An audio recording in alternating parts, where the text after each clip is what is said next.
মাঝে যখন জ্ঞানের কমতি থেকে যায় তখন জাহালত ছড়াতে থাকে। সেটা ধর্মীয় দিকেও হতে পারে, সেটা অর্থনৈতিক ভাবেও হতে পারে, সেটা পারিবারিক ভাবেও হতে পারে, সেটা সামাজিক ভাবেও হতে পারে, সেটা রাজনৈতিক ভাবেও হতে পারে। বহুমুখী জাহেলিয়াতের আলোচনা অল্প সময়ে করা সম্ভব নয়। সংক্ষিপ্ত সময়ে আমরা আলোচনা করব ধর্মীয় জাহেলিয়াতের উপরে।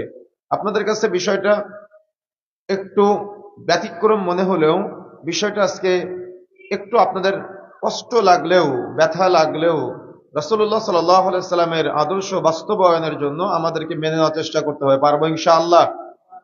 রাসূলুল্লাহ সাল্লাল্লাহু আলাইহি ওয়াসাল্লাম একটি সরল রেখা টানলেন। সরল রেখা টেনে ওই রেখার ডানে এবং বামে আল্লাহ রসুল অসংখ্য রেখা টানলেন। রেখা টেনে আল্লাহ রসুল সাল্লাল্লাহু আলাইহি সাল্লাম মাঝখানের রেখায় হাতটা রেখে বলছেন, ওয়া আন্না হাযা সিরাতে মুস্তাকিম, এটাই হলো সিরাতে মুস্তাকিমের রাস্তা। এর ডানে এবং বামে তোমরা যে রাস্তাগুলো দেখতে পাচ্ছ, এই রাস্তার দ্বার প্রান্তে অথবা শেষ প্রান্তে মানুষরূপী শয়তান দাঁড়িয়ে আছে, যারা তোমাদেরকে তাদের দিকে আহ্বান করছে। এটা আমি বলেছি না রাসূল বলেছেন? রাসূলুল্লাহ সাল্লাল্লাহু আলাইহি ওয়াসাল্লাম বলছেন, প্রত্যেক রাস্তার দ্বার প্রান্তে অথবা শেষ প্রান্তে মানুষরূপী শয়তান দাঁড়িয়ে আছে, তারা তোমাদেরকে তাদের দিকে আহ্বান করছে। কিন্তু তোমরা সিরাতে মুস্তাকিমের রাস্তায় অবিচল থাকো, সিরাতে মুস্তাকিমের রাস্তায় অটুট থাকার চেষ্টা করো। সিরাতে মুস্তাকিমের রাস্তা হলো হুদা, কোরআনটা হলো হুদা, কোরআনটা হলো বুরহান, কোরআনটা হলো দলিল, কোরআনটা হলো ফুরকান, কোরআনটা হলো সত্য এবং মিথ্যার পার্থক্যকারী। আর এই কোরআনটা বুঝতে হবে রাসূলুল্লাহ সাল্লাল্লাহু আলাইহি সাল্লাম যেভাবে বুঝেছেন। কথাকে বুঝতে পেরেছেন? আর রাসূল যেভাবে সাহাবায়ে কেরামকে বুঝিয়েছেন, তার মানে ব্যাখ্যা নিতে হবে হাদিসের ব্যাখ্যা, যেটাকে বলা হয় ওহিয়ে গায়রে মাতলু। কোরআনটা হলো ওহিয়ে মাতলু আর হাদিসটা হলো ওহিয়ে গায়রে মাতলু। কোরআন মাজিদ আল্লাহ রাব্বুল আলামিন যেভাবে বলেছেন, মুহাম্মদ সাল্লাল্লাহু আলাইহি সাল্লাম যেভাবে ব্যাখ্যা করেছেন, কোরআনকে ঠিক সেভাবে বুঝতে হবে। আর হাদিস রাসূলুল্লাহ সাল্লাল্লাহু আলাইহি সাল্লাম যেভাবে বলেছেন, সাহাবায়ে কেরাম যেভাবে ব্যাখ্যাগুলা নিয়েছেন। কেন? হাদিস কিন্তু কখনো রাসূলের বাণী নয়। আমাদের সমাজে প্রচলিত আছে কোরআন আল্লাহর বাণী আর হাদিস রাসূলের বাণী। এটা ভুল। কোরআনও আল্লাহর বাণী, হাদিসও আল্লাহর বাণী। কোরআনটা হলো ওহিয়ে মাতলু আর হাদিসটা হলো ওহিয়ে গায়রে মাতলু। আল্লাহ রাসূল ডান বামের দিকে চলে যাবেন। যদি আপনার নীতি এমনটা না হয়, কোরআনে যা আছে সেটাই মানবো, কোরআনের ব্যাখ্যা হাদিসে যা আছে সেটাই মানবো, কোরআন হাদিসে যা নাই তা মানবো না, তাহলে আপনি পিওর। কিন্তু কোরআনেও নাই, হাদিসেও নাই, আমার দল বলেছে, তাহলে কি আপনি পিওর হতে পারবেন? আমি পিওর হতে পারবো যদি এই দলগুলাকে আমরা এভাবে ব্যাখ্যা করি। কেউ বলি ফিলতলি, কেউ বলি আটরশি, কেউ বলি ফুরফুরা, কেউ বলি চিশতিয়া, কেউ বলি দেওবন্দি, কেউ বলি মুজাদ্দেদিয়া, কেউ বলি নকশাবন্দিয়া, কেউ বলি কাদাইয়া, কেউ বলি শরীয়ত, কেউ বলি মারিফত, কেউ বলি হাকিকত, কেউ বলি তরিকত। কি বলি কিনা? কথা বলতে হবে না আমাদের সমাজে? কেউ বলি হানাফি, কেউ বলি মালিকি, কেউ বলি হাম্বলি, কেউ বলি শিয়া, কেউ বলি খারেজি, কেউ বলি জাহমিয়া, কেউ বলি মুতাজিলা, কেউ বলি মুজাশশিবা, কেউ বলি চরমুনাই। এত নামে নামকরণ করতে পারি, কিন্তু একটা বারের জন্য মুহাম্মদ রাসূলুল্লাহ সাল্লাল্লাহু আলাইহি সাল্লামের নামে নামকরণ করার প্রয়োজন মনে করলাম না। কথা বুঝেন না মনে হয়? এত নাম আপনার পছন্দ, এত নাম আমাদের পছন্দ, কিন্তু মুহাম্মাদি নামটা, মুহাম্মদ সাল্লাল্লাহু আলাইহি সাল্লামকে আমি যে অনুসরণ করলাম, এটা বলতে আমাদের নাকি লজ্জা লাগে। আমি আমাদের কথা বলছি, কথা কি বুঝতে পেরেছেন?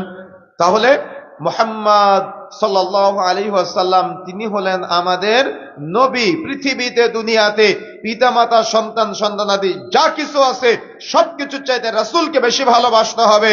যদি আপনি ভালোবাসতে পারেন, শুধু ভালোবাসা মুখে স্বীকৃতি দেওয়া না, সেটা কার্যে পরিণত করার মাধ্যমে, কাজে বাস্তবায়ন করার মাধ্যমে আপনাকে দেখিয়ে দিতে হবে সুন্নাতের পাবন্দী হয়ে। কেন? আল্লাহ রাসূল বলেছেন তুমি ডান পথে যাও, কিন্তু আপনার বড় হুজুর বলতেছে তুমি বাম পথে চলো। বলেন তো কারটা মানবেন? কারটা মানবেন? রাসূলেরটা না বড় হুজুরেরটা? কোন কথা আল্লাহ রাসূল বলেছেন আর সেটার বিপরীতে আমি বললাম, আমারটা মানবেন না রাসূলেরটা মানবেন? নিঃসন্দেহে কারটা মানতে হবে? রাসূলেরটা মানতে হবে। এই নীতিতে যতদিন পর্যন্ত আপনি বিশ্বাসী হতে না পারবেন, ততদিন পর্যন্ত আপনি চূড়ান্ত সফলতা পাবেন না। আমি নামগুলো বলাতে হয়তো আপনি রাগ করতে পারেন, কষ্ট পেতে পারেন, কিন্তু আমি আপনাকে বুঝানোর স্বার্থে বলছি। বলেন তো আমাদের সমাজে প্রচলিত কয়টা মাযহাব আছে? চারটা, হানাফি, মালিকি, শাফেঈ, হাম্বলি। আলহামদুলিল্লাহ আমরা চারজন ইমামকে খুব অত্যন্ত হৃদয়ের গভীর থেকে তাদেরকে ভালোবাসি আলহামদুলিল্লাহ। কিন্তু সমাজে তাদেরকে নিয়ে কিছু বিভ্রান্তি প্রচলিত আছে যেগুলা থেকে আমাদের বের হয়ে আসতে হবে। বলেন তো সমাজের মানুষ কি মনে করে? চারটা মাযহাব মানা কি? চার মাযহাবের যে কোনো একটা মানা কি মনে করে?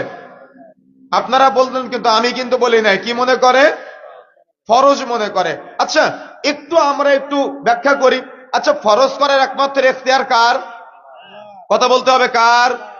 বুঝে শুনে বলবেন, তা না হলে নিজের পেছে আবার নিজে পড়ে যাবেন। কিন্তু ফরজ করার একমাত্র এখতিয়ার কার?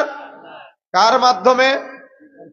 রাসূলের মাধ্যমে। বলেন তো আল্লাহ যদি ফরজ না করে আর মাধ্যম যদি রাসূলুল্লাহ সাল্লাল্লাহু আলাইহি সাল্লাম না হয়, তাহলে আমরা যদি কোনো কিছুকে ফরজ বলি, ফরজ বলার কোনো এখতিয়ার আছে আমাদের? কথা বুঝতে পেরেছেন আমার? ফরজ বলার এখতিয়ার আছে আমাদের? নাই। তাহলে আসুন আমরা একটু ব্যাখ্যা করি। বলেন তো রাসূলুল্লাহ সাল্লাল্লাহু আলাইহি সাল্লাম মারা গিয়েছেন কত হিজরিতে? কেউ জানেন? মাশাআল্লাহ 10ম হিজরিতে রাসূলুল্লাহ সাল্লাল্লাহু আলাইহি সাল্লাম মৃত্যুবরণ করেছেন। আচ্ছা 10ম হিজরিতে যে রাসূলুল্লাহ সাল্লাল্লাহু আলাইহি সাল্লাম মৃত্যুবরণ করলেন, বলেন তো 10ম হিজরির পরে ওহী আসার, ফরজ হওয়ার কোনো কি সম্ভাবনা আছে না ওখানেই বন্ধ? সবাই কিন্তু বিবেক সম্পন্ন ভালো করে বুঝবেন। রাসূল মারা যাওয়ার পরে কি ফরজ হওয়ার কোনো সম্ভাবনা আর আছে? আচ্ছা ইমাম আবু হানিফা রাহিমাহুল্লাহ জন্ম কত হিজরিতে? মাশাআল্লাহ সবাই তো জানেন 80 হিজরিতে। কত হিজরিতে? 80 হিজরিতে। মাঝখানে কত বছরের পার্থক্য? 70 বছরের পার্থক্য। আচ্ছা আরেকটা প্রশ্ন করে আপনাদের কাছে, অনেক উত্তর দিয়েছেন। আচ্ছা বলেন তো দেখি, আবু হানিফা রাহিমাহুল্লাহর জন্মের আগে হানাফি মাযহাবের জন্ম নাকি তার জন্মের পরে হানাফি মাযহাবের জন্ম? আমি কিন্তু কষ্ট দিচ্ছি না আপনাকে, আপনার উত্তর আপনি নিজেই দিবেন। বলেন আবু হানিফা রাহিমাহুল্লাহ জন্মের আগে হানাফি মাযহাবের জন্ম নাকি তার জন্মের পরে হানাফি মাযহাবের জন্ম? নিঃসন্দেহে তার জন্মের পরে। তা না হলে তার নামে কিভাবে নামকরণ করা হয়? যেহেতু তার নামে নামকরণ করা হচ্ছে তাহলে নিঃসন্দেহে তার জন্মের পরে। এখন আমরা একটু অঙ্ক করি। তাহলে রাসূলুল্লাহ সাল্লাল্লাহু আলাইহি সাল্লাম মারা গিয়েছেন 10ম হিজরিতে। 10ম হিজরিতে ওহী বন্ধ। ইমাম আবু হানিফা রাহিমাহুল্লাহর জন্ম 80 হিজরিতে। ইমাম আবু হানিফা রাহিমাহুল্লাহর জন্মের পরে হানাফি মাযহাবের জন্ম। তাহলে রাসূল মারা যাওয়ার 70 বছর পরে এসে কে মাযহাবকে ফরজ করলো? আমার কথা বুঝেন না মনে হয়। আমি কষ্ট দিলাম আপনাদের? আমি কিন্তু কষ্ট দেওয়ার জন্য বলি নাই, যাতে করে আমরা পথভ্রষ্ট না হয়ে যাই। ইমাম আবু হানিফা রাহিমাহুল্লাহ একজন মুহাক্কিক আলেম ছিলেন, মুহাদ্দিস ছিলেন। আমরা তাকে অত্যন্ত হৃদয়ের গভীর থেকে ভালোবাসি। কিন্তু আপনি ফরজ বলে চালিয়ে দিবেন। ফরজ হতে গেলে দলিল লাগবে না? যদি দলিল না থাকে তাহলে কথা বলবেন না, কথা বলতে গেলে দলিল দেওয়া লাগবে। কথা কি বুঝতে পেরেছেন আমার? ফরজ যদি আপনি বলেন 5 ওয়াক্ত সালাত আদায় করা ফরজ, নিঃসন্দেহে দলিল আছে। সিয়াম পালন করা ফরজ রমজান মাসে, দলিল আছে। সামর্থ্য হলে হজ করা ফরজ, দলিল আছে। সামর্থ্য হলে যাকাত আদায় করতে হবে, এটা ফরজ ইবাদত, দলিল আছে। সুতরাং এই যে ইবাদত গুলার দলিল আছে, আপনি যে চার মাযহাবের যে কোনো একটাকে ফরজ বানিয়ে দিলেন, তো দলিল দেওয়া লাগবে না। আপনি দলিল দেন আল্লাহ রাসূল ফরজ করেছে না সাহাবায়ে কেরাম ফরজ করে। আরে ইমাম আবু হানিফা রাহিমাহুল্লাহ যে সালে মৃত্যুবরণ করেছেন 150 হিজরিতে, এই 150 হিজরিতেই ইমাম শাফিঈ রাহিমাহুল্লাহর জন্মগ্রহণ করেছেন। তাহলে অন্যান্য ইমামরা তো আরো পরে এসেছেন। সুতরাং আকীদা সাফ করতে হবে, আকীদা বিশুদ্ধ করতে হবে। ইমাম আবু হানিফা রাহিমাহুল্লাহকে আপনার চাইতে বেশি আমি ভালোবাসি। কেন? ইমাম আবু হানিফা রাহিমাহুল্লাহ বলেছেন ইযা সাহাল হাদিস ফাওয়া মাযহাবি। যদি আবু হানিফা রাহিমাহুল্লাহকে অনুসরণ করতেই হয় তাহলে তার এই কথাকে মানতে হবে। যেখানে সহিহ হাদিস আছে মনে করতে হবে সেটাই আমার মাযহাব। সুবহানাল্লাহ। কথা কি বুঝতে পেরেছেন? তাহলে কিসের ফলো করতে হবে বলেন তো? যদি আপনি আবু হানিফা রাহিমাহুল্লাহকে মানেন তো কোরআন ও সহিহ সুন্নাহকে ফলো করতে হবে। কেন? আবু হানিফা রাহিমাহুল্লাহ তিনি একজন পবিত্র কোরআন ও সহিহ সুন্নাহর ধারক এবং বাহক প্রচারক ছিলেন।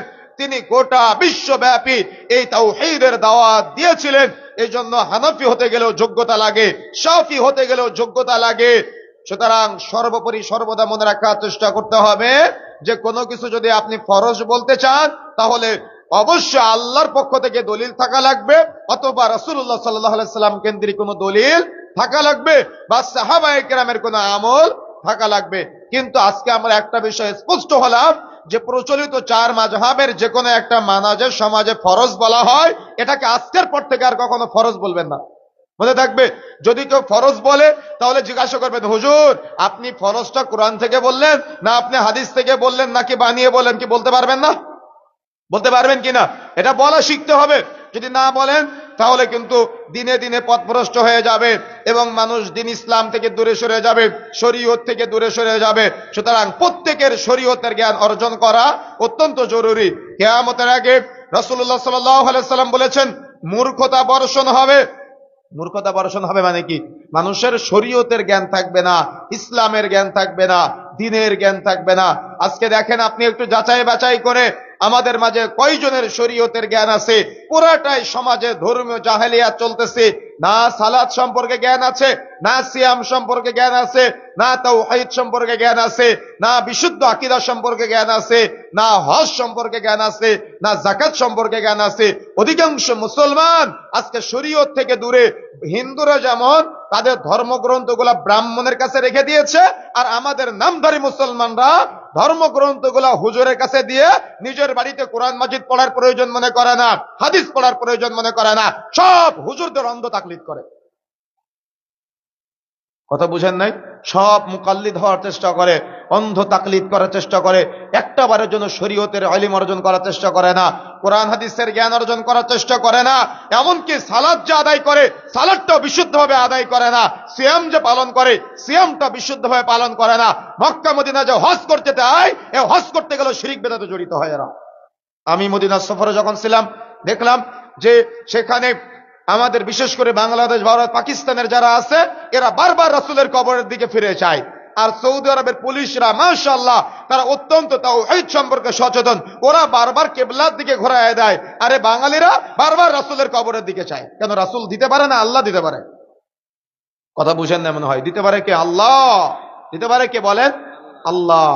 কিন্তু বাঙালিদের তাওহীদের জ্ঞান না থাকার কারণে আজকে আল্লাহর কাছে না আছে, মাধ্যম তৈরি করেছে।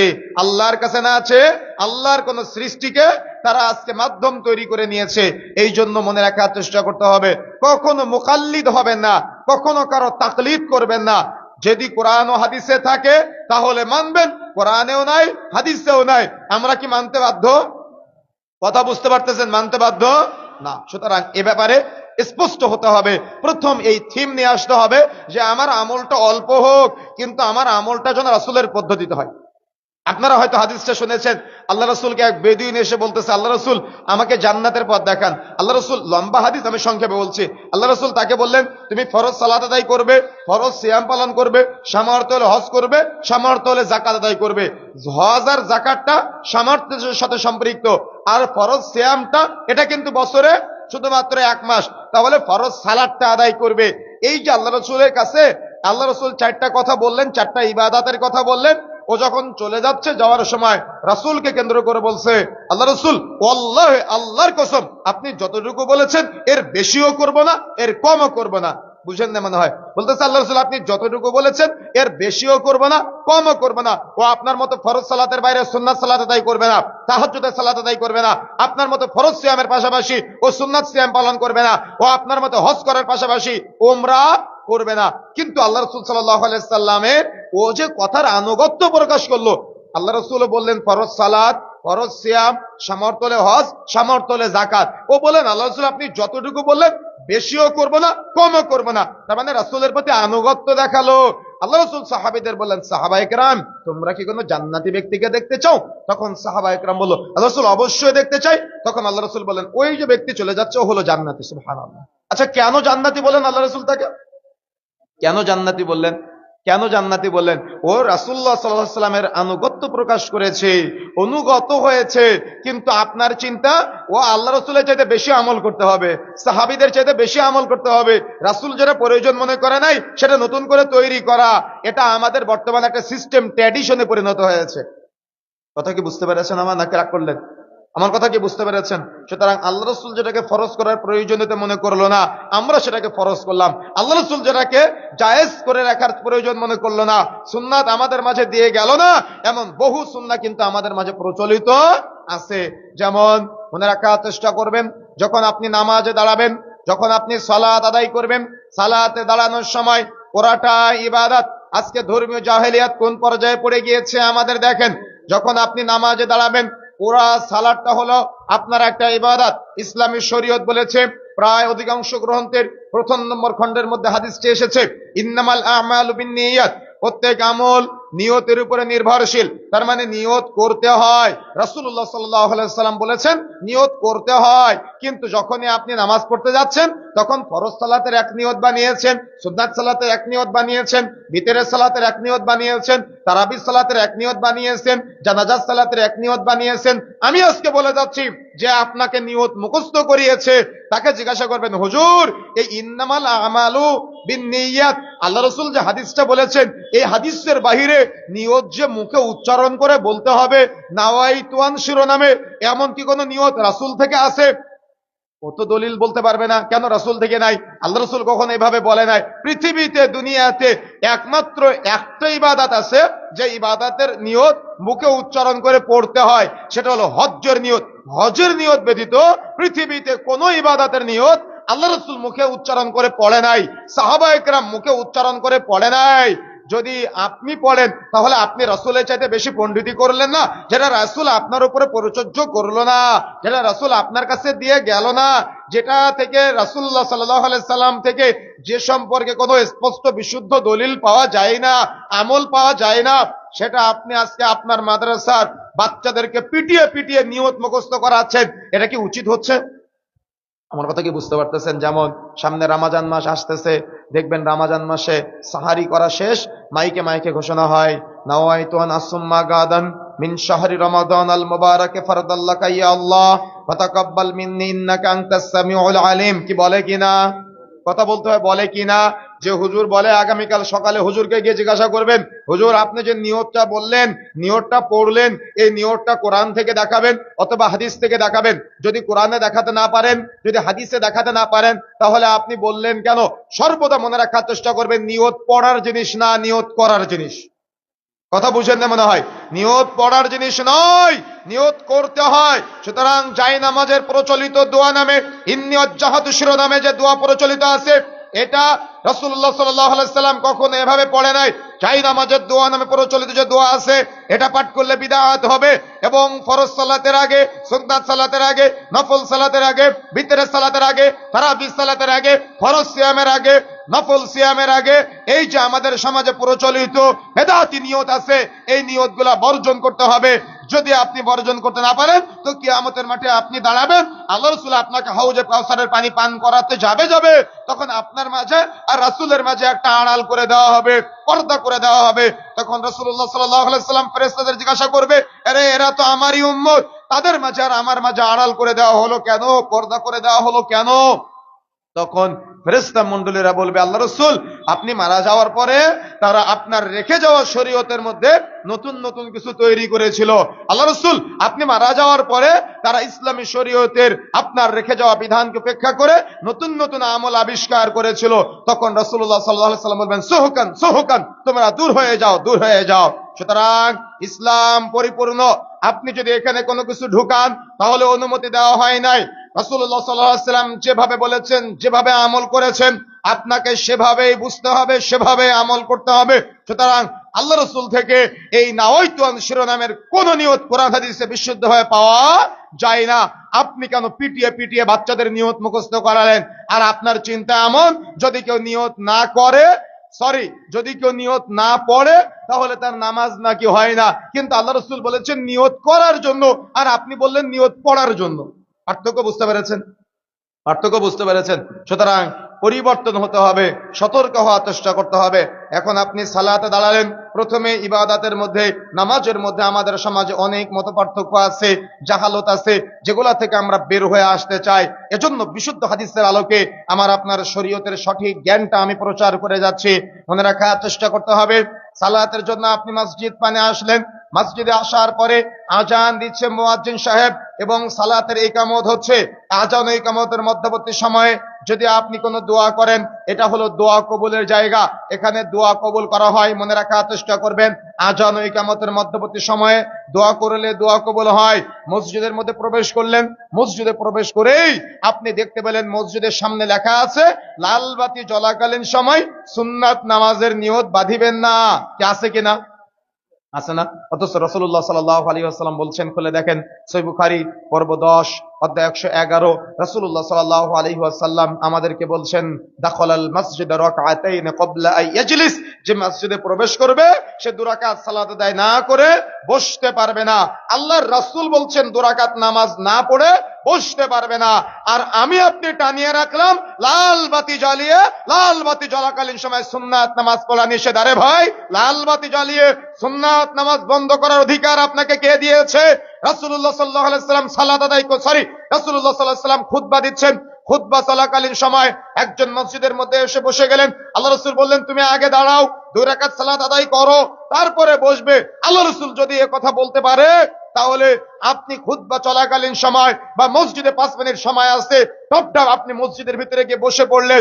রাসূলুল্লাহ সাল্লাল্লাহু আলাইহি ওয়াসাল্লাম বলছেন, দাখালাল মাসজিদ রাকআতাইন ক্বাবলা ইয়াজলিস, যে মসজিদে প্রবেশ করবে 2 রাকাত সালাত আদায় না করে সে বসতে পারবে না। তাহলে আপনি যে বসলেন, আপনি কি এটা ঠিক করলেন? বা আপনি যে এটা টানিয়ে রাখলেন লাল বাতি জ্বলাকালীন সময় সুন্নত নামাজের নিয়ত বাঁধিবেন না, আপনি কি এটা সঠিক কোনো কিছু টানালেন, নাকি এটা সুন্নতের বিরোধিতা করলেন?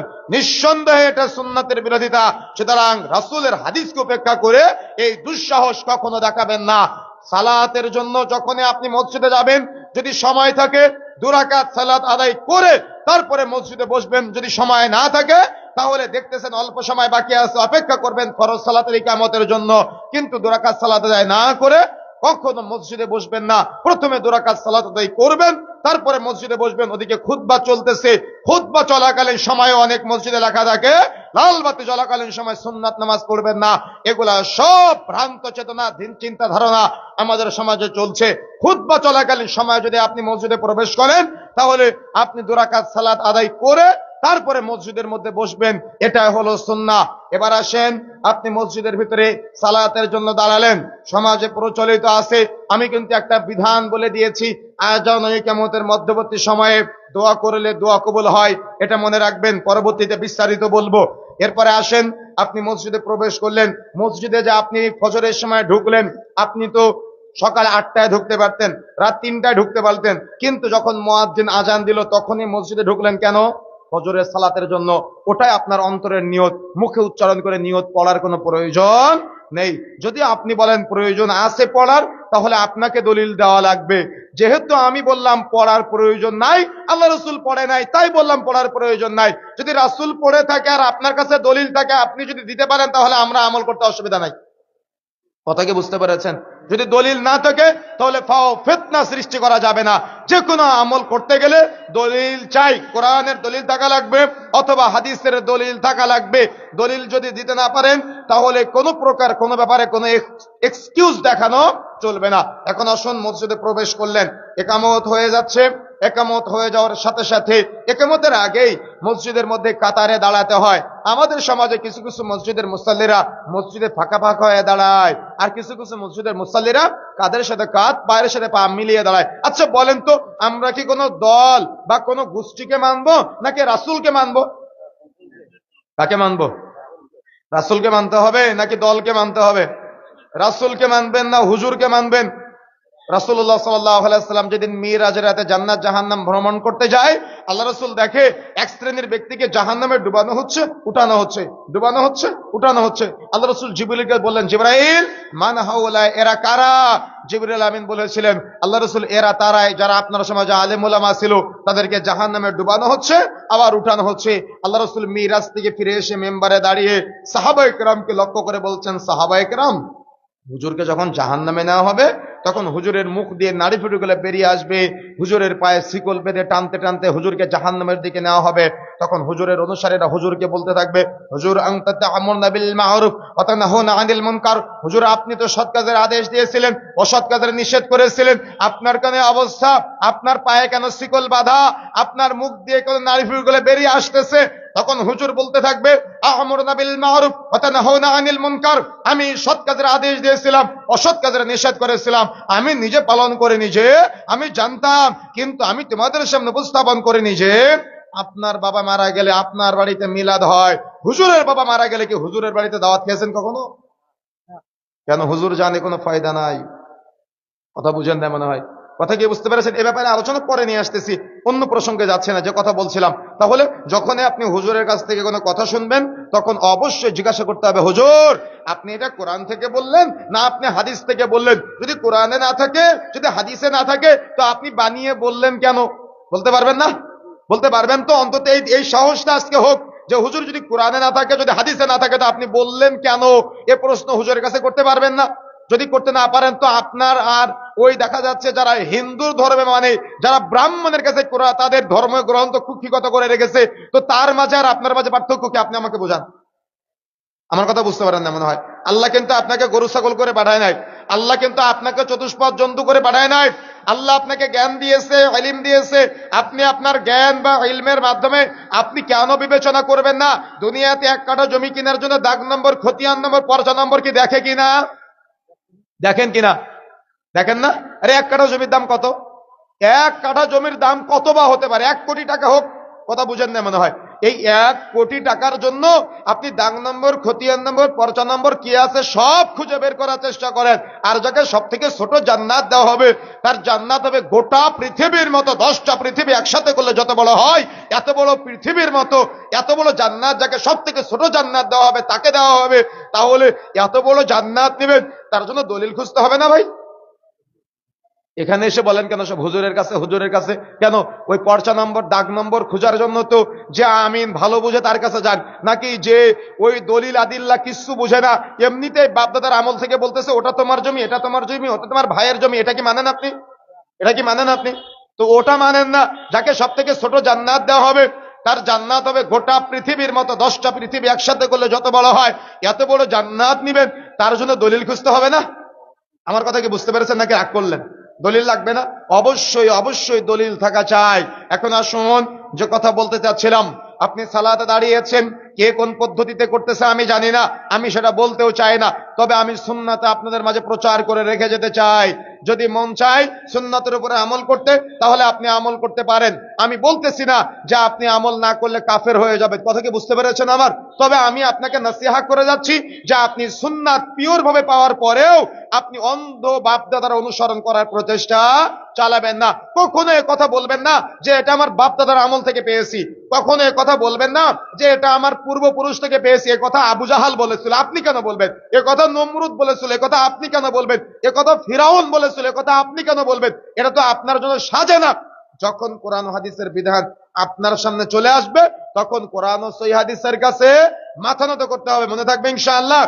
তাহলে কখনো এ কথা বলা যাবে না বাপ দাদার আমল থেকে করে এসেছি, এ কথা কখনো বলবেন না। আরে রাসূলুল্লাহ সাল্লাল্লাহু আলাইহি সাল্লামের কাছে একজন বেদুইন এসে বলতেছে, আল্লাহ রাসূল আমার পিতা তো তৎকালীন সময়ে মারা গিয়েছে, আল্লাহ রাসূল আমার পিতা জান্নাতি না জাহান্নামে? তখন রাসূলুল্লাহ সাল্লাল্লাহু আলাইহি সাল্লাম বলছেন, তোমার পিতা জাহান্নামে। বেচারা কষ্ট পেলেন, আমার পিতা জাহান্নামে শুনে বেচারা প্রচুর কান্নাকাটি করতেছে। তখন রাসূলুল্লাহ সাল্লাল্লাহু আলাইহি সাল্লাম তাকে ডাক দিলেন, ডেকে বলতেছে, এই শুনো, তোমার পিতা আর আমার পিতা একই স্থানে। কে বলতেছেন এ কথা বলেন তো? সহিহ মুসলিম জানাজা অধ্যায়ের প্রথম হাদিসটা খুলে দেখেন, রাসূলুল্লাহ সাল্লাল্লাহু আলাইহি সাল্লাম নিজের পিতা সম্পর্কে কথা বলতেছেন। আর আমি আপনি আজকে আমার আপনার সিগারেট খোর বাবার অজুহাত দিয়ে সহিহ পদ্ধতিতে সালাত আদায় করতে চাই না। কথা বুঝেন না মনে হয়। কথা কি বুঝতে পেরেছেন? রাসূলুল্লাহ সাল্লাল্লাহু আলাইহি ওয়াসাল্লাম এই যে সালাতের ব্যাপারে আলোচনা করতেছিলাম, যখনই আপনি মসজিদে প্রবেশ করলেন, প্রথমে 2 রাকাত সালাত আদায় করতে হবে, তারপরে আপনি মসজিদের মধ্যে বসবেন।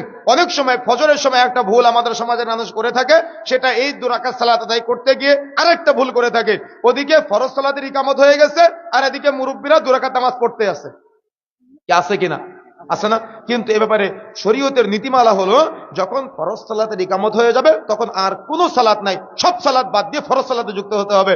আপনি সালাত বাদ দিতে পারলেন না, তাহলে আপনার কাছে ফরজের গুরুত্ব বেশি না সুন্নতের গুরুত্ব বেশি? আপনার কাছে সুন্নতের গুরুত্ব বেশি হয়ে গেল না?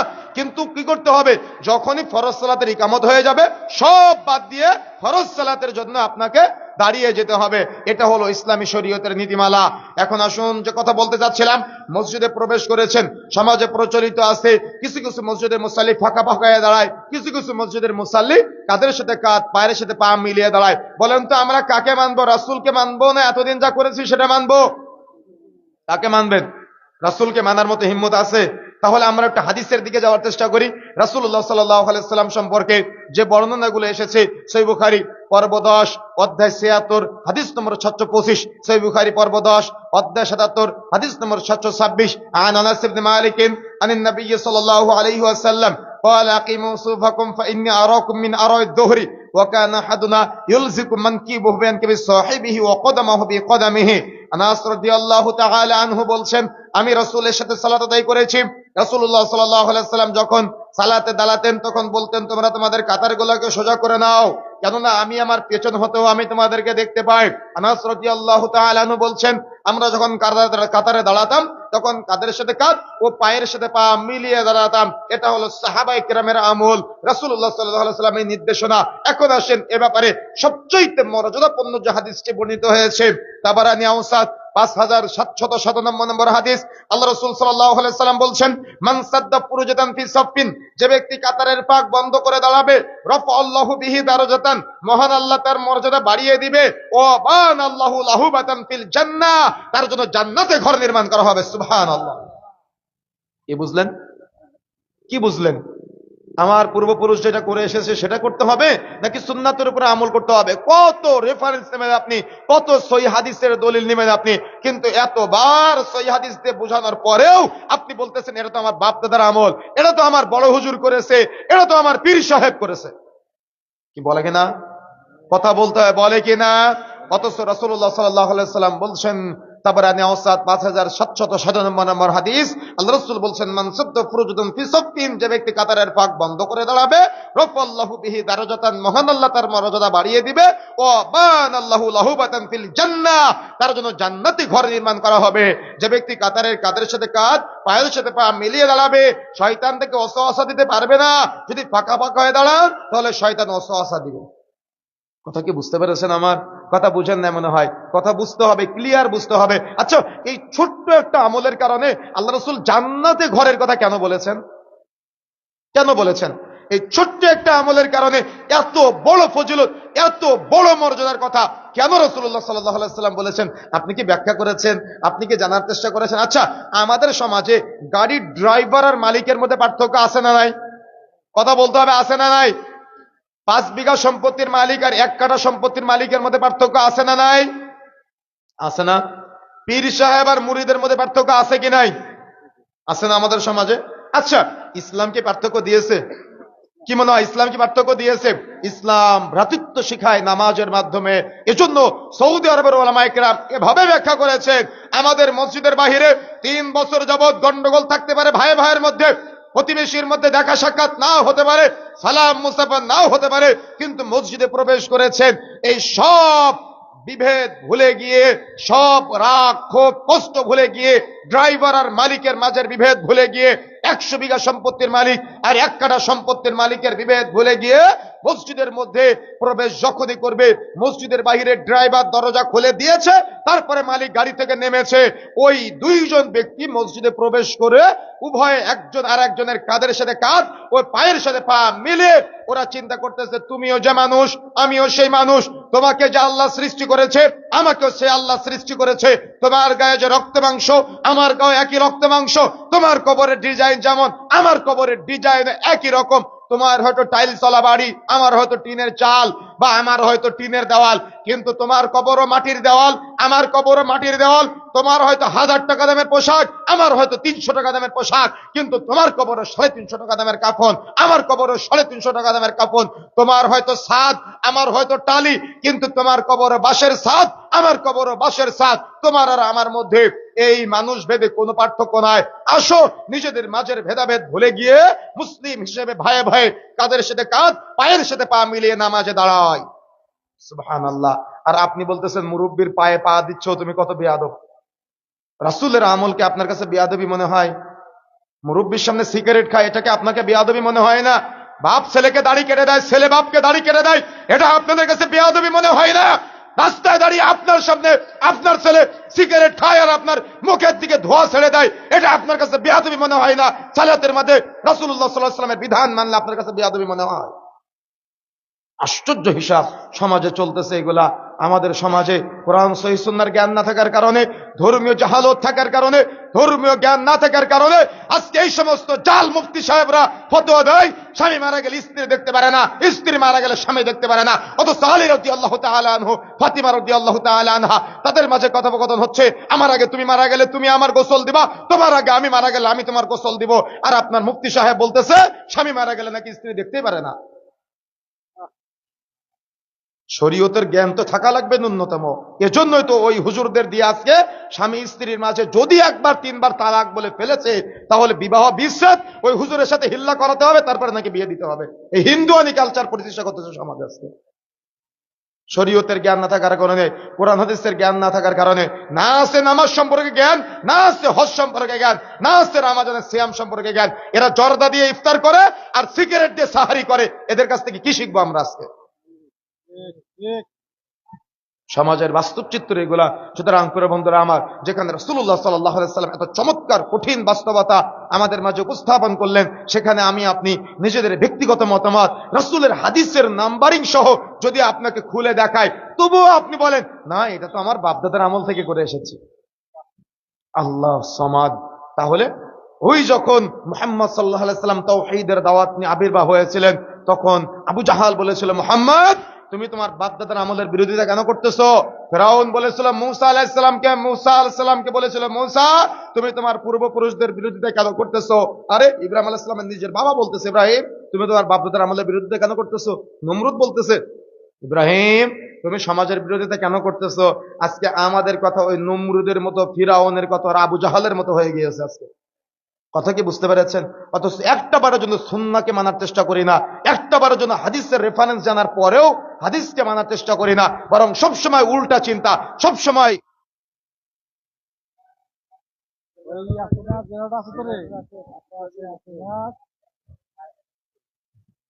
আচ্ছা মাইকটা চললে হবে, মাইকের লাইনটা দেন। সব জয়টার সাউন্ড শব্দ হয়। তুই কোন গাছ দেখবেন না তুই? ব্যাটারি নাই।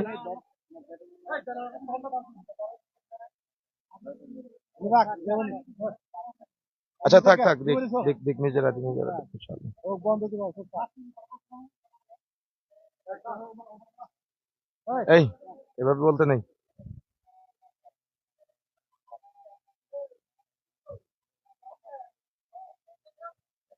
ব্যাটারি রাখতে হয়, ব্যাটারি রাখলে যদি কারেন্ট চলে যায়। আচ্ছা সমস্যা নেই ইনশাআল্লাহ। না না হোমবাদ নেব কেন দিবেন, একদম দাঁড়িয়ে রাখতে হবে।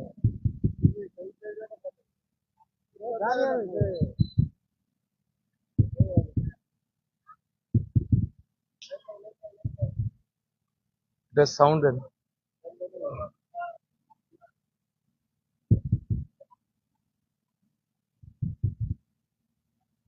লাইনটা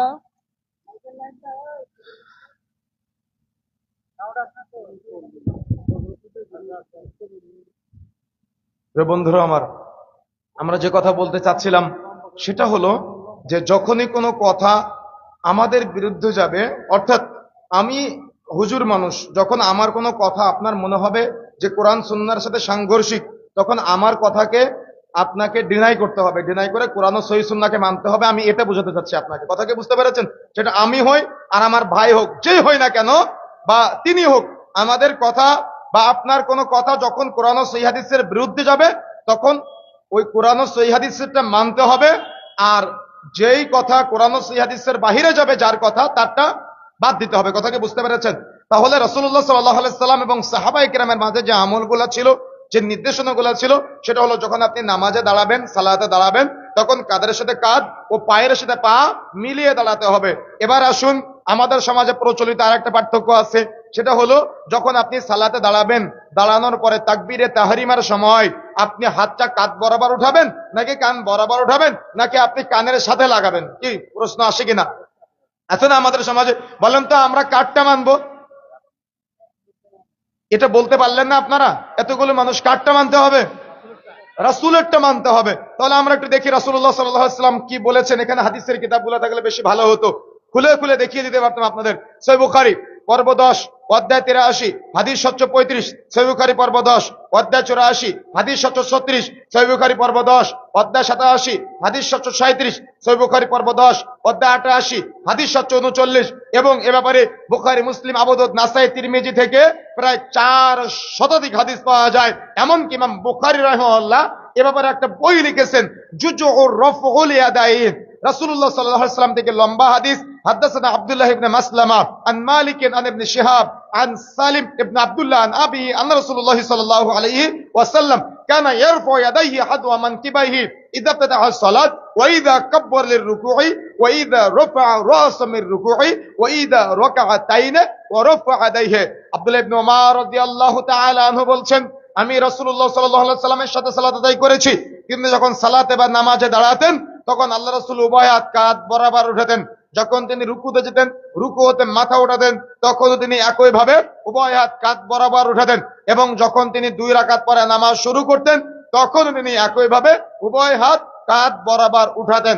এ ব্যাপারে একাধিক সহিহ হাদিস পাওয়া যায়। কিন্তু দুঃখজনক হলো সত্য যে সমাজের ভ্রান্ত হুজুর বলতেছে আল্লাহ রাসূল নাকি সাহাবীদের সন্দেহ করতো যে সাহাবীরা নাকি বগলে পুতুল রাখতো, তাই হাত ঝাড়া মারতে বলতো। কি বলে কিনা এটা বানিয়ে বললাম নাকি হুজুরেরা বলে? আচ্ছা, সাহাবায়ে কেরামকে নিয়ে সন্দেহ থাকলে আপনার ঈমান থাকবে? কথা বুঝেন না? ঈমান থাকবে তো কোন সাহাবীর এমন জীবনে আমল ছিল যে সাহাবী বগলে পুতুল রেখেছিল, তাই রাসূল তাকে হাত ঝাড়া মারতে বলেছেন? মুফতি সাহেব, আপনি কি দেখাতে পারবেন? আমি আজকে আপনার কাছে ওপেন বলে গেলাম, যদি আপনি দেখাতে না পারেন তো আপনি যে সাহাবীদের নিয়ে অপবাদ দিলেন, কিয়ামতের মাঠে জবাব দেওয়া লাগবে না আপনার। কোন কোরআন মাজিদে পেয়েছেন আপনি? কোন হাদিসে পেয়েছেন আপনি? কেন আমাদের কাছে যে কোরআন মাজিদ আছে এখানে তো আমরা দেখি নাই। আমাদের কাছে যে হাদিস গ্রন্থগুলো আছে সেখানে তো আমরা দেখি নাই যে আল্লাহ রাসূল সাহাবীদের সন্দেহ করে তারা নাকি বগলে পুতুল রাখতো, হাত ঝাড়া মারতে বলেছেন। তো আপনি কোথা থেকে সংগ্রহ করেছেন? আপনি একটু আমাদের দেখান। যদি দেখাতে না পারলেন তো আপনি শুনেছেন হয়তো কারোর কাছ থেকে, আপনি এটা বললেন কেন? আমার কথা বুঝতে পারতেছেন? একটা কথা বলতে গেলেও তো বিবেক থাকা লাগে, একটা কথা বলতে গেলেও তো বুদ্ধি থাকা লাগে, একটা কথা বলতে গেলেও তো ব্রেনের মধ্যে কিছু মেডিসিন থাকা লাগে, কোরআন হাদিসের জ্ঞান থাকা লাগে। যদি জ্ঞান ছাড়া এমনিতেই বলেন তাহলে বিষয়টা কেমন হয়ে যায় না? এজন্য এই কথা কখনো বলবেন না যে সাহাবীদের সন্দেহ করতেন রাসূলুল্লাহ সাল্লাল্লাহু আলাইহি ওয়াসাল্লাম। এটা রাসূলের শানে মিথ্যাচার, এটা সাহাবায়ে কেরামের শানে মিথ্যাচার। এজন্য যখনই আপনি সালাত আদায় করবেন, যে সালাতে আদায় করেন না কেন, প্রত্যেক সালাতের ক্ষেত্রে আপনি যখন নামাজ শুরু করবেন তখন উভয় হাত কাঁধ বরাবর অথবা কান বরাবর উঠে যাবেন। যখন আপনি রুকুতে যাবেন তখন একইভাবে উভয় হাত কাঁধ বরাবর অথবা কান বরাবর উঠে যাবেন।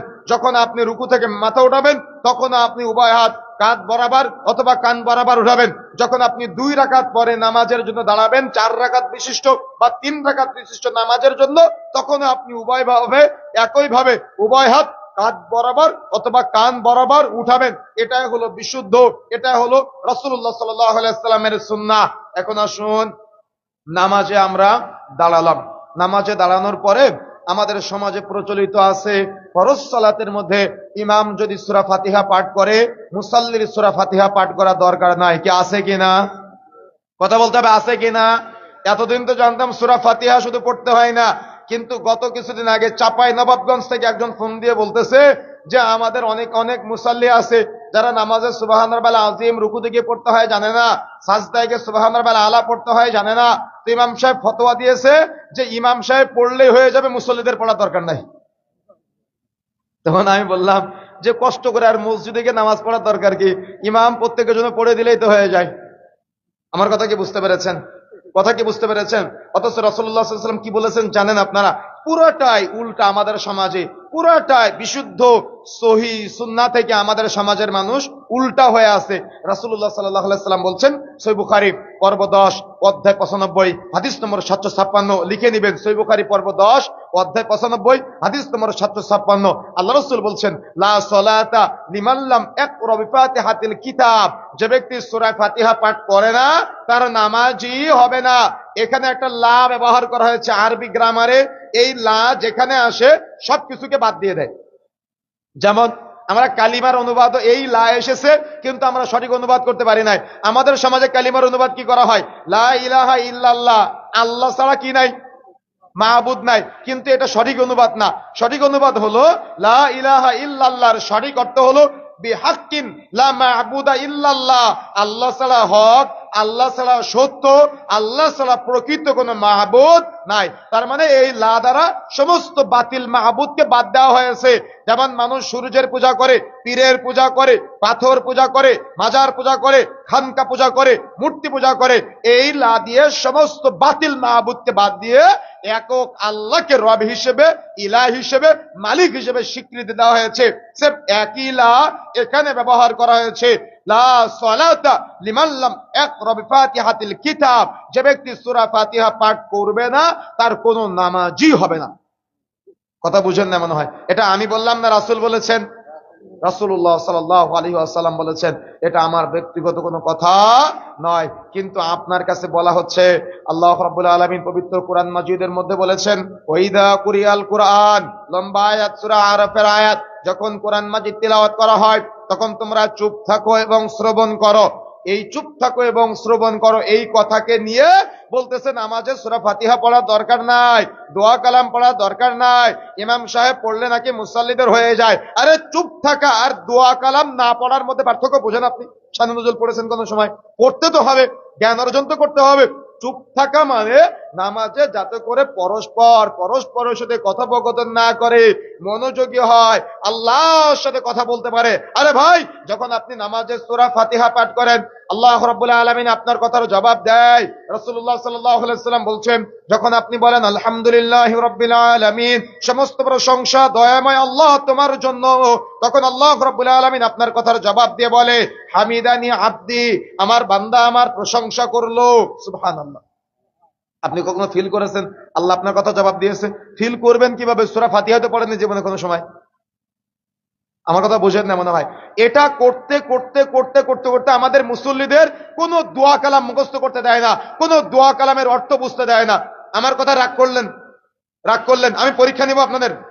দেখেন, আমি হাতে নাতে দেখাই দিচ্ছি আপনাদের। আচ্ছা, এই যে আমার সোজাসুজি বাঁশ দেখতেছেন না, খুঁটি, এই খুঁটির এই পাশে যারা আছেন, এই পাশে যারা আছেন, দুইবার পরীক্ষা নিব। কথা বুঝতে পেরেছেন? যারা আমার ডান পাশে আছেন, অর্থাৎ আপনাদের বাম পাশে আছেন, আগে বলেন রুকুতে গিয়ে কি পড়েন আপনারা? কি বলেন? সুবহান রাব্বিয়াল। আচ্ছা, এটার অর্থ কয়জন জানেন? হাত উঠাবেন, আমি একজনকে জিজ্ঞাসা করব। অর্থ কয়জন জানেন?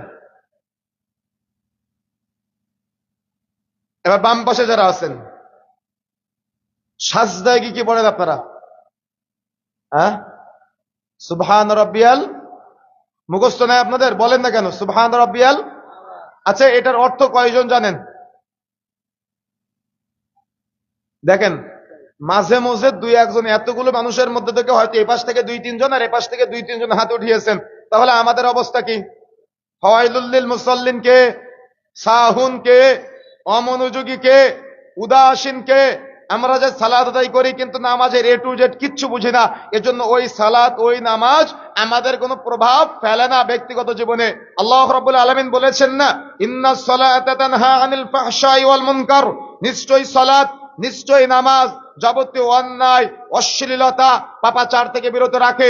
কিন্তু দুঃখজনক হলো সত্য যে আমাদের মুসল্লিদের নামাজের এ টু জেড কিচ্ছু জানে না।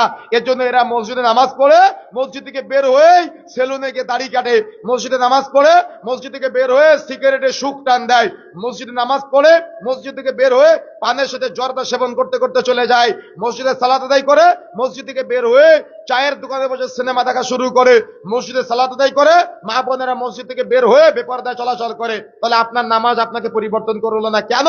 আপনি নামাজের কিচ্ছু বুঝেন না তাই।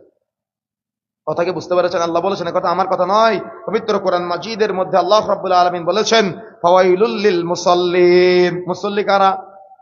যে নামাজ পড়ে না, যে নামাজ পড়ে না, যে নামাজ পড়ে সেই তো মুসাল্লি। তো আল্লাহ বলছেন ফাওয়াইলুল লিল মুসাল্লিন, মুসল্লিরা ধ্বংসপ্রাপ্ত। তারা কোন মুসাল্লি?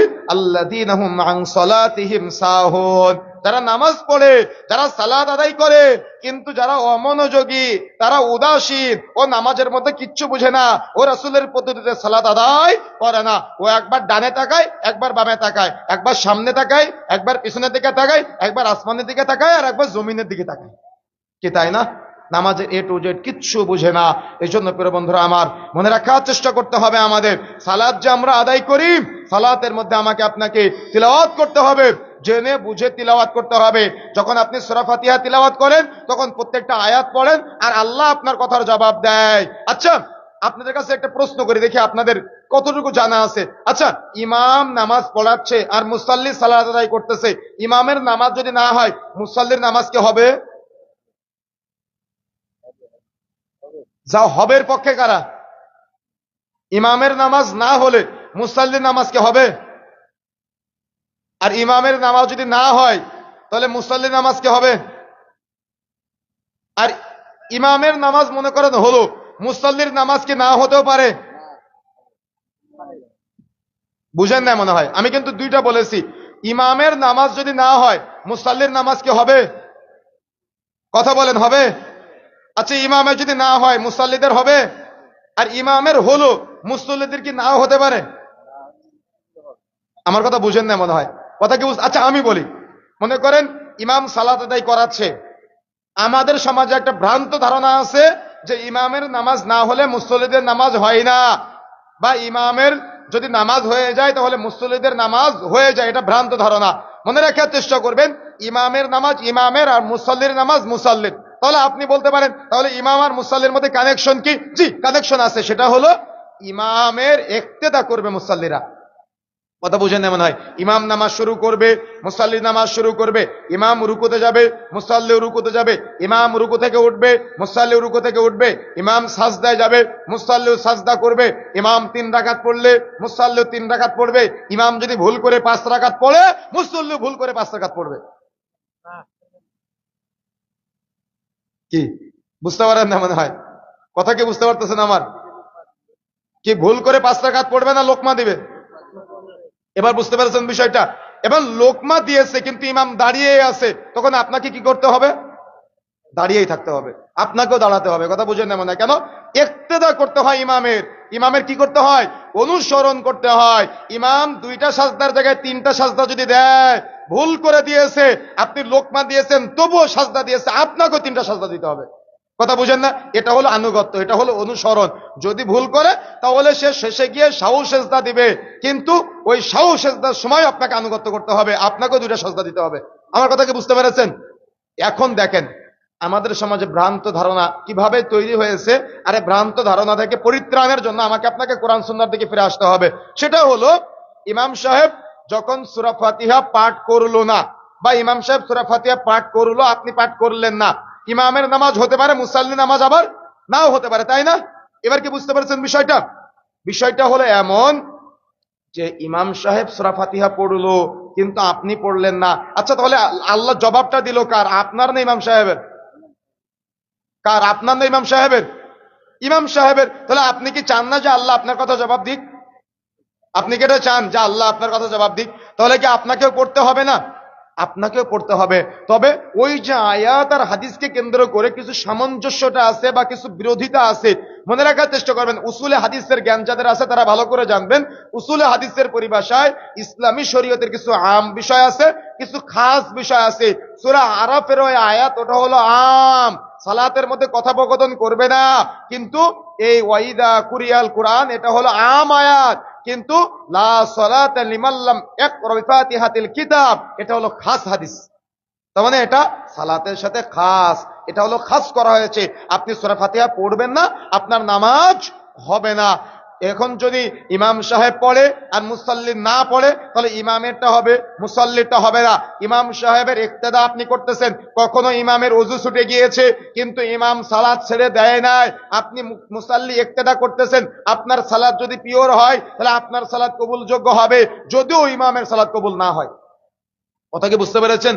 কথা কি বুঝতে পেরেছেন? সুতরাং এই চিন্তা মাথায় রেখে সর্বদা মনে রাখার চেষ্টা করবেন, ফরজ সালাত আদায় করছেন সূরা ফাতিহা পাঠ করতে হবে, সুন্নাত সালাত আদায় করছেন সূরা ফাতিহা পাঠ করতে হবে, ভিতরের সালাত আদায় করছেন সূরা ফাতিহা পাঠ করতে হবে, ইস্তেসকা সালাত আদায় করছেন সূরা ফাতিহা পাঠ করতে হবে, ইস্তেখারার সালাত আদায় করছেন সূরা ফাতিহা পাঠ করতে হবে, একাকী সালাত আদায় করছেন সূরা ফাতিহা পাঠ করতে হবে, জামাতে সালাত আদায় করছেন সূরা ফাতিহা পাঠ করতে হবে, জানাজাত সালাত আদায় করছেন, ইমাম মুসাল্লি সবাইকেই সূরা ফাতিহা পাঠ করতে হবে।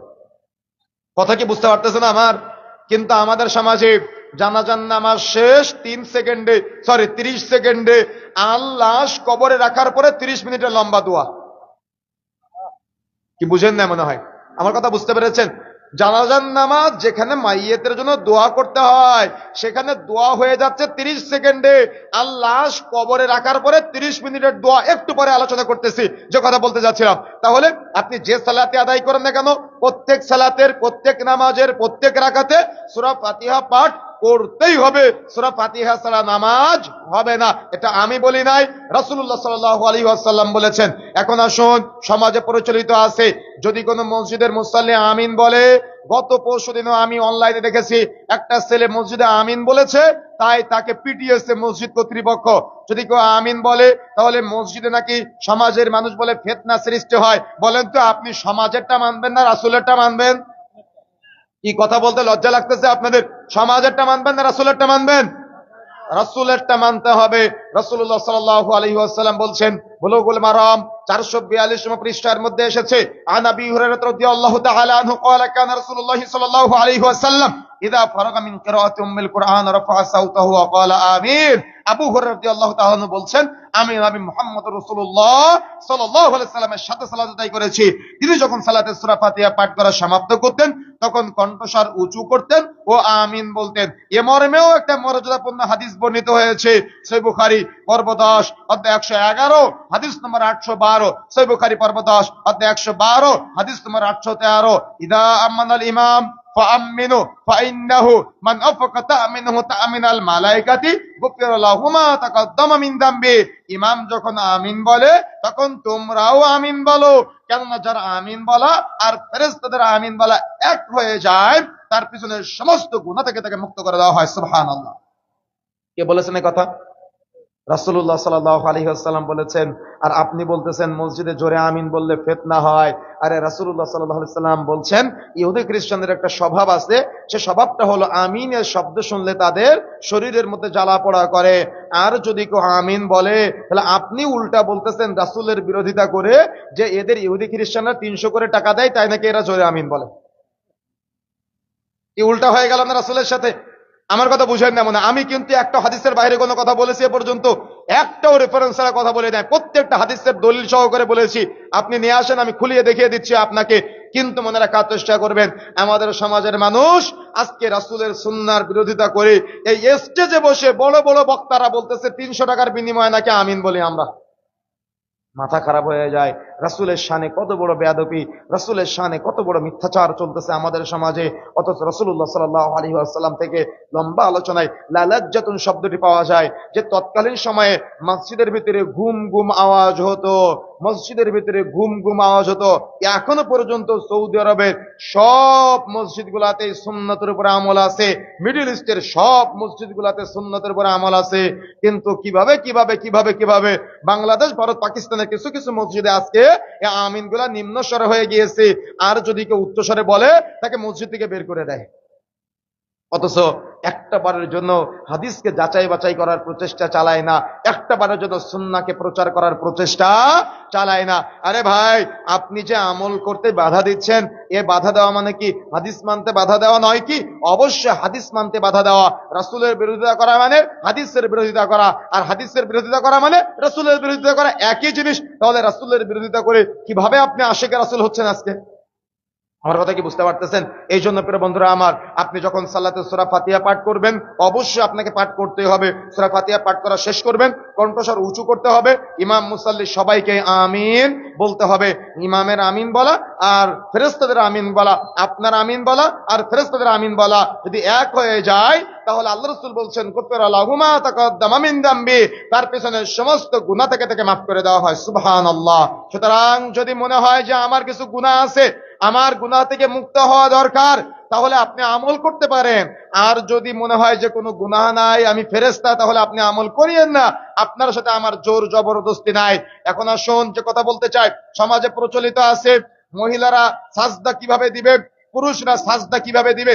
মহিলারা মাটির সাথে মিশে গিয়ে সাজদা দেয়, আর পুরুষেরা দেখা যাচ্ছে উঁচু হয়ে সাজদা দেয়। মনে রাখার চেষ্টা করতে হবে, এ ব্যাপারে বিশুদ্ধ হাদিস হলো, সেই হাদিস হলো পুরুষরা যেভাবে সাজদা দেয়, নারীরাও সেম পদ্ধতিতে সাজদা দিবে। সহিহ বুখারী পর্ব 10 অধ্যায় 111 এবং এ ব্যাপারে 418 নম্বর পৃষ্ঠা থেকে 19 এবং 20তম পৃষ্ঠার মধ্যে আপনি বিস্তারিত আলোচনা পাবেন যে সালাতে যখন মহিলারা দাঁড়াক বা পুরুষরা দাঁড়াক এখানে আলাদা করা হয় নাই, যে আপনি যখন নামাজে দাঁড়াবেন, নামাজে দাঁড়ানোর পরে যখন আপনি সাজদায় যাবেন, সাজদায় যাওয়ার সময় এবং সাজদায় যাওয়ার পরে একটা সুন্নাহ পদ্ধতি আছে, আগে হাত দিবেন, পরে হাঁটু দিবেন, তারপরে আপনি যে সাজদাটা দিবেন, সাজদা দেওয়ার সময় যাতে করে আপনার এই বুকের নিচ দিয়ে, আপনার পেটের নিচ দিয়ে ছোট্ট একটা বকরি যাওয়া আসা করতে পারে এমন জায়গা রাখতে হবে।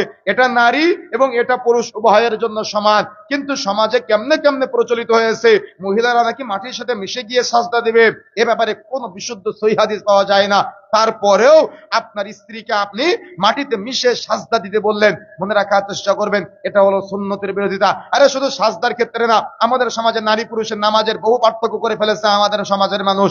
কিন্তু আল্লাহ রাসূল থেকে নামাজের ভিতরে নারী এবং পুরুষের পদ্ধতিগত কোনো পার্থক্য আল্লাহ রাসূল দিয়ে যায় নাই। আল্লাহ রাসূল বলেছেন, সল্লু কামা রাআইতুমুনি উসাল্লি, তোমরা সেভাবে সালাত আদায় করো যেভাবে আমাকে সালাত আদায় করতে, নামাজ পড়তে দেখেছো। সুতরাং নারীদের জন্য পুরুষের জন্য আল্লাহ রাসূল আলাদা করে নাই, আমাদেরকে আলাদা করা দরকার আছে? কথা বলতে হবে, দরকার আছে। সুতরাং পুরুষরা যে পদ্ধতিতে সালাত আদায় করে, নারীরাও একই পদ্ধতিতে সালাত আদায় করবে। পুরুষেরা যেখানে হাত পেতে সালাত আদায় করে, নারীদেরকেও একই বুকে পরে হাত পেতে সালাত আদায় করতে হবে। পুরুষরা যেমন রফউল আদায়ন করবে, নারীরাও রফউল আদায়ন করবে। পুরুষরা যেমন সালাতে সূরা ফাতিহা পাঠ করবে, নারীরাও সালাতে সূরা ফাতিহা পাঠ করবে। পুরুষরা যেমন কাতারে যখন দাঁড়াবে জামাতে, কাদের সাথে কাঁধ, পায়ের সাথে পা মিলিয়ে দাঁড়াবে, নারীরাও কাদের সাথে কাঁধ, পায়ের সাথে পা মিলিয়ে দাঁড়াবে। এটা হলো বিশুদ্ধ। পুরুষরা যেভাবে রুকু করে, নারীরাও সেম ভাবে রুকু করবে। পুরুষরা যেভাবে সাজদা দেয়, নারীরাও একইভাবে সাজদা দেবে। কোনো পদ্ধতিগত পার্থক্য নাই। কিন্তু সমাজের মানুষ কেমনে কেমনে পার্থক্য করে ফেলেছে, মনে রাখার চেষ্টা করতে হবে। এটা হলো সমাজে বিভ্রান্তি চলছে।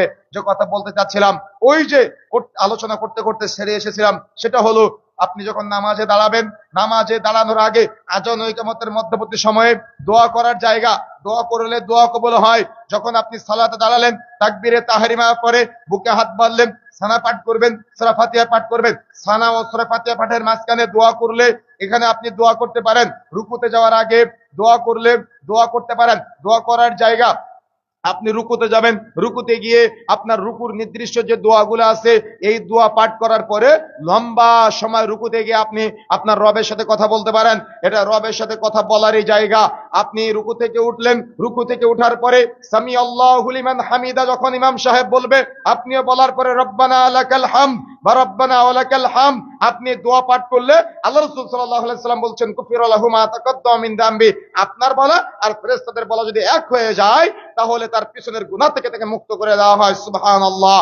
তাহলে এই যে আপনি রুকু থেকে উঠার পরে নির্দিষ্ট দোয়া পাঠ করলেন, দোয়া পাঠের পরে লম্বা সময় আপনি দোয়া করতে পারেন, হাত তুলে দোয়া করতে পারেন, হাত ছেড়ে দিয়ে দোয়া করতে পারেন। আপনি সাজদায় যাবেন, সাজদায় নির্দিষ্ট দোয়া আছে, এই নির্দিষ্ট দোয়া পাঠের পরে লম্বা সময় আপনি আল্লাহর সাথে কথা বলবেন। আরে সাজদা তো কথা বলারই জায়গা, সাজদা তো কথা বলারই জায়গা। সাজদায় তো আল্লাহর সাথে কথা বলতে হয়। এই সাজদায় আপনি আল্লাহর সাথে কথা বলবেন। সাজদায় যদি আপনি আল্লাহর সাথে কথা না বলেন, তাহলে আপনি আল্লাহর সাথে কথা বলবেন কোথায়? আল্লাহর সাথে বন্ধুত্ব করার জায়গা হলো সাজদা। সাজদায় হৃদয়ের যত ইচ্ছা, আশা, অনুভূতি, আকাঙ্ক্ষা, চাওয়া পাওয়া আছে, সব সাজদায় আল্লাহর কাছে করতে হয়। এই সাজদায় আপনি আল্লাহর কাছে চাইবেন, এটা চাওয়ার জায়গা। আপনি দুই সাজদার মাঝখানে নির্দিষ্ট দোয়া পাঠের পরে আল্লাহর কাছে দোয়া করা যায়, আপনি এখানে দোয়া করবেন দুই সাজদার মাঝখানে। এরপরে আপনি যখন বৈঠকে বসবেন, আত্তাহিয়াতু দুরূদ শরীফ দোয়ায়ে মাসুরা পড়ার পরে সালাম ফিরানোর আগে লম্বা সময় দোয়া করা যায়। এটা দোয়া করারই জায়গা, লম্বা সময় দোয়া করার জায়গা। আপনি সেখানেও দোয়া করলেন না, কিন্তু আপনি দোয়া করলেন না আযান ও ইকামতের মধ্যবর্তী সময়ে। আপনি তাকবীরে তাহরিমার পরে, সানা পাঠের পরে, সূরা ফাতিহা পাঠের আগে দোয়াকে দোয়া প্রয়োজন মনে করলেন না। রুকুতে যাওয়ার আগে দোয়া করাকে প্রয়োজন মনে করলেন না। রুকু নির্দিষ্ট দোয়া সম্পর্কে কিছু জানেন না, অন্যান্য দোয়া রুকুতে গিয়ে আপনি পড়েন না। রুকু থেকে উঠার পরে কি পড়তে হয় তাও জানেন না, অর্থ বোঝেন না। রুকুর পরে নির্দিষ্ট দোয়া পড়ার পরে এমনিতে আপনি আপনার ইচ্ছা, আশা, আকাঙ্ক্ষার কোনো দোয়া পড়েন না। না, সাজদায় গিয়ে কি পড়েন সেটাও জানেন না, সাজদার নির্দিষ্ট দোয়া পাঠের পরে নিজের ব্যক্তিগত চাওয়া ইচ্ছা আশা আকাঙ্ক্ষা আছে এসব কোনো কিছু আপনি করেন না। বৈঠকে বসে আত্তাহিয়াতু দুরূদ শরীফ দোয়া মাসুরা পাঠের পরে আপনি কোনো দোয়া করলেন না, কিন্তু লম্বা সময় দোয়া করার জায়গা, দোয়া করতেই হয়। দোয়া কেন আপনি করবেন না? সেখানে দোয়া না করে নামাজ শেষ আসসালামু আলাইকুম ওয়া রাহমাতুল্লাহ, আসসালামু আলাইকুম ওয়া রাহমাতুল্লাহ, আল্লাহুম্মা আমিন। বুঝেন না মনে হয়, কষ্ট পেলেন? দোয়া করার জায়গা কোথায় বলেছি আমি? আপনার হুজুরকে জিজ্ঞাসা করবেন দোয়া করার জায়গা কোথায়, সালাতের ভিতরে, কিন্তু আপনি সেই দোয়াটা সালাতের বাহিরে নিয়ে সুন্নাহ বলে ফরজ সালাতের পরে ইমাম মুসাল্লি সবাই একসাথে আল্লাহুম্মা আমিন, ওয়াজ মাহফিলের পরে, দালসা মাহফিলের পরে, ইস্তেমার পরে, দোকান উদ্বোধনের পরে, বা দেখা যাচ্ছে রাস্তাঘাট উদ্বোধনের পরে, এখন তো সিনেমা উদ্বোধনেও মিলাদ বা দোয়ার অনুষ্ঠান করা হয়, বলেন নাউযুবিল্লাহ। চলতেছে না এগুলো আমাদের সমাজে? জ্ঞান নাই, জ্ঞানের স্বল্পতা, ভ্রান্ত হুজুর দিয়ে জাহান্নাম উদ্বোধন করা হবে। এই জন্য সতর্ক থাকার চেষ্টা করবেন, সাবধান থাকার চেষ্টা করবেন। এরা সব করতে পারে, দোকান উদ্বোধনেও মিলাদ, মরা মানুষ মারা গেলেও তার বাড়িতে মিলাদ চলে। আরে ভাই, আজকে এমন ভাবে আয়োজন করে যে ওটা বিয়ে বাড়ি না মরা বাড়ি বোঝাই যায় না। কি ভুল কিছু বলেছে? রাগ করলেন আপনি? কষ্ট পেলেন আপনি? আপনি বাবা, আপনার লজ্জা হওয়া দরকার যে আপনি মরার পরে আপনার সন্তান রব্বির হামহুমা কামা রব্বায়ানি সাগীরা, রব্বির হামহুমা কামা রব্বায়ানি সাগীরা দোয়া করতে জানে না, দোয়া পড়তে জানে না। ও আপনি মরার পরে বিয়ে বাড়ির মতো টেবিল চেয়ার ভাড়া করে এলাকার বড় বড় লোকদের ফকির মিসকিন বানিয়ে খাওয়ায়। কথা কি বুঝতে পেরেছেন? এই জন্য প্রিয় বন্ধুরা আমার, যে কথা বলতে চাচ্ছিলাম মনে রাখার চেষ্টা করতে হবে আমাদের, সেটা হলো এমন বহু বিভ্রান্তিকর পদ্ধতি আমাদের সমাজে আছে যেগুলা সমাজে চলতেছে, আমাদেরকে এগুলা থেকে ফিরে আসতে হবে। পারবেন ইনশাআল্লাহ? পারবেন ইনশাআল্লাহ? তাহলে আপনি যে সালাতে আদায় করেন না কেন সূরা ফাতিহা পাঠ করতেই হবে। আজকে জানাজার সালাত 30 সেকেন্ডের আর লাশ কবরে রাখার পরে 30 মিনিটের লম্বা দোয়া, এটাও চলবে না। জানাজার সালাতের মধ্যে আপনি লম্বা সময় মাইয়িতের জন্য দোয়া করবেন, মনে থাকবে ইনশাআল্লাহ। চেষ্টা করতে হবে। আলোচনা আরো থেকে গেল, যেহেতু শেখ চলে এসেছেন আমি আলোচনার সামনে নিয়ে যেতে চাচ্ছি না। সালাতের আলোচনা আমরা তো শেষ করতে পারলাম না, অন্যান্য ধর্মীয় জাহেলিয়াতের আরো বহু আলোচনা আছে, শিরক বিদআতের উপরে আমরা পরবর্তীতে আল্লাহ রাব্বুল আলামিন যদি কখনো তৌফিক দেয় তাহলে আমরা পরবর্তীতে আলোচনা করবো ইনশাআল্লাহ। আল্লাহ রাব্বুল আলামিন সংক্ষিপ্ত সময় আমরা যে কথাগুলো বলেছি আমি সহ আমাদের সবাইকে সুন্নাতের পাবন্দী হয়ে সুন্নাতের উপরে আমল করা তৌফিক দান করেন, বলেন আমিন। যারা আমরা একসাথে আছি আল্লাহ রাব্বুল আলামিন আমাদের সবাইকে এভাবে কোনো একদিন জান্নাতে একসাথে বসে গল্প করার জন্য তৌফিক দান করেন, বলেন আমিন। এই আশা, এই দাবি, এই দাওয়া ব্যক্ত রেখে সংক্ষিপ্ত সময়ের আলোচনা আমরা এখানে সমাপ্ত করছি। সুবহানাকা আল্লাহুম্মা বিহামদিক আশহাদু আল্লা ইলাহা ইল্লা আনতা আস্তাগফিরুকা ওয়া আতুবু ইলাইক। ওয়াসসালামু আলাইকুম ওয়া রাহমাতুল্লাহি ওয়া বারাকাতুহু। অনেক অনেক ধন্যবাদ।